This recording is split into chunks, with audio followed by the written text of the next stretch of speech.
Today, I want to talk a little bit about boundaries. I think this is something that really gets neglected when it comes to business and working with other people.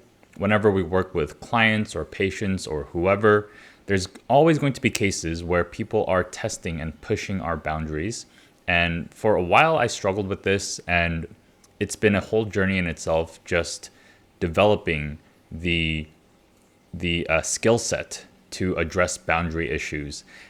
Two books I read that helped me a lot were Boundaries by Dr. Henry Cloud and Dr. John Townsend, and also Set Boundaries, Find Peace by Nedra Glover Tawwab. The reason boundaries are so important when it comes to you as a business owner and you as someone who is creating an impact is that it comes down to the concept of working not in the job or not in the business, but on the business. And that is a line from the book E-Myth Revisited by Michael E. Gerber, where the idea is that if we show up and do the work only of a technician, and that consumes our time and energy, what happens is that we aren't able to do the work of working on the business, which is the important stuff. It's setting the conditions so that people get more value. It's connection with others. It's creating systems and all this more important stuff than the actual work of the technician, the technical work itself. And when we frequently let people violate our boundaries because we don't have the skill set yet of knowing how to deal with it, then what happens is inevitably our scope gets consumed by working in the business. So typically in my experience in working with people who push boundaries, is they're always going to be asking for things that are outside of the agreed upon scope. And so when that happens, it's always work that isn't repetitive enough for me to develop systems around it. So when that happens, now it's going to be me who is spending my time working on the stuff rather than having my team members who I've built systems around for. And I'm not going to ask them to do that work. So what happens was it was always me that was going out and doing that work. And it was whenever I worked with clients who were pushing those boundaries and I was yielding into those were some of the most slowest, or those are when I experienced the slowest growth. Those times were.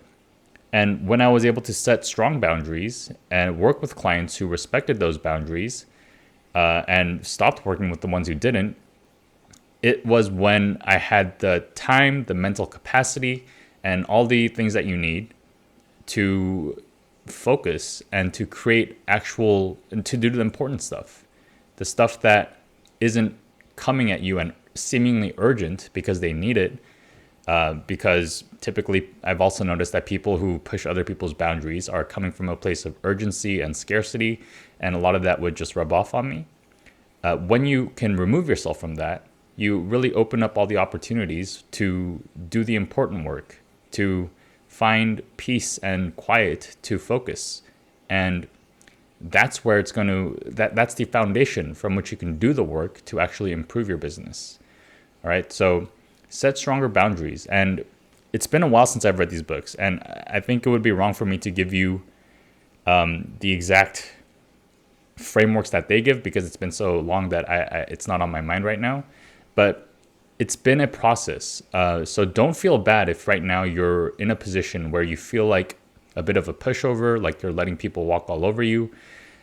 That is the basis. That's where everyone really starts. And as you start to develop better boundaries, I've noticed that typically things where I would really struggle to say no to or struggle to voice my concern or whatever that might be, what used to be very challenging back in the day now is very easy for me to do. And it gets easier and easier as you go, as you get stronger and as you develop more skill sets to deal with this. So I think boundaries is very overlooked. I think it's something that if we don't have strong boundaries, it can really be a time sink and it could drain you a lot of your mental energy. And it really sucks when you feel like you're doing a lot of work, but you're not making much progress. And that's what's going to happen if you don't have strong boundaries. So, a little off topic today, but I think it's a valuable skill when it comes to developing as someone who has something important that they want to accomplish as a leader. So, work on your boundaries, learn about it, and I think it'll help you a lot. All right, thanks for watching this video. See you guys in the next one.